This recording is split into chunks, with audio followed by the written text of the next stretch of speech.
how do you reinvent you? Like doing this for so long, you have had multiple of those stages where things are changing, social media is kicking in, like the whole technology is different, or how we even DJ live shows and stuff.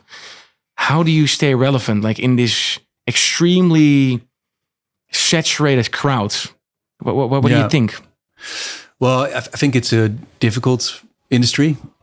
I kind of always feel like it's the nicest job in the most fucked up industry in a way. Not the people, I mean, I love the people, but it's more like it's a very complicated industry because the trends are going super fast and the life longevity, let's say, of a career or of a record or anything is shorter and shorter and shorter. And kind of what you say, the rules also change every 2 years, you know, then sort of streaming and then TikTok takes over and then social media before and NFTs. Remember that? It was just last year.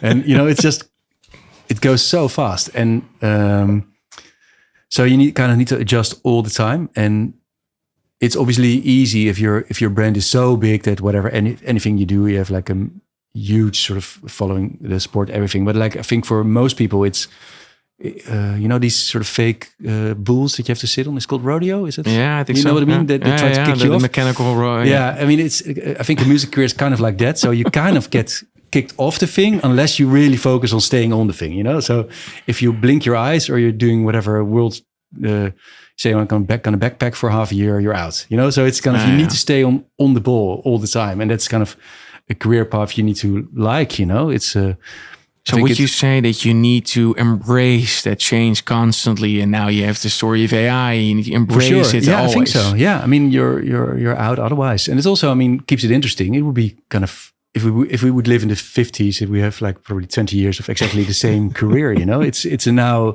changing super rapidly, and you need to kind of adapt yourself, and everybody does, and people are out and in and out. I mean, I've been around for long enough that I've seen people who had like amazing music careers, then sort of being a cleaner somewhere. And, you know, it kind of goes up and down because it's kind of not so easy to make a living from it. And as you say, there are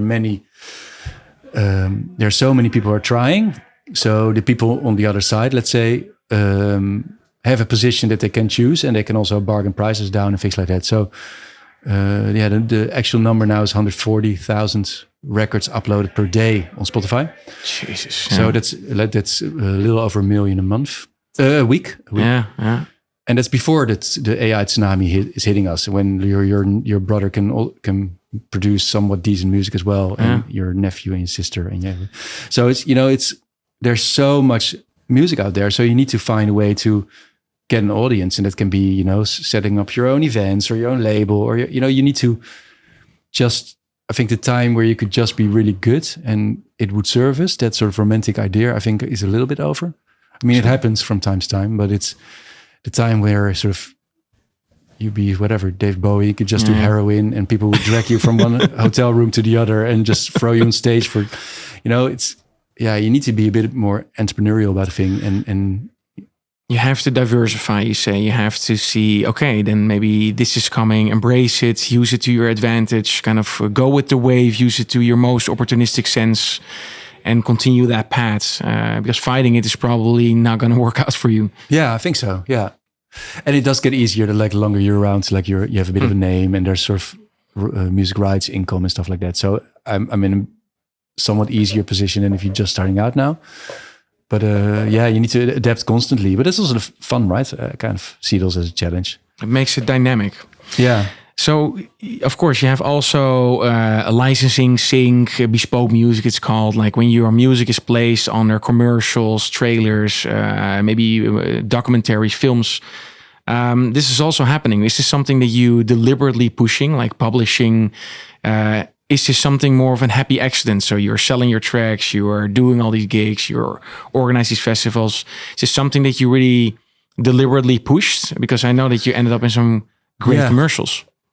Yeah, no, it's just I'm super happy about it. But it's a bit of a, I don't know, coincidence. But it's people just pick my music, so that's awesome. And but I mean, one thing does lead to the other. So my publishers are pretty involved in pushing it out there, and also other way around. If people kind of know that a few of your records are being used in a lot of commercials, then they might also check out the next one, and or they copy it. For instance, I had this record called with Steph London, the rapper. It's called Fashion Killer, and it was the theme song of America's Next Top Model. That's a US show, and because it was used like for a year or so throughout the television program, then all these fashion brands also want to use that song because people subconsciously linked it to this fashion show. So then Dior and Louis Vuitton and all these kind of brands came around that they also used it for commercials. So sometimes just lucky accidents, but it helps a little bit that sort of my stuff is a bit sort of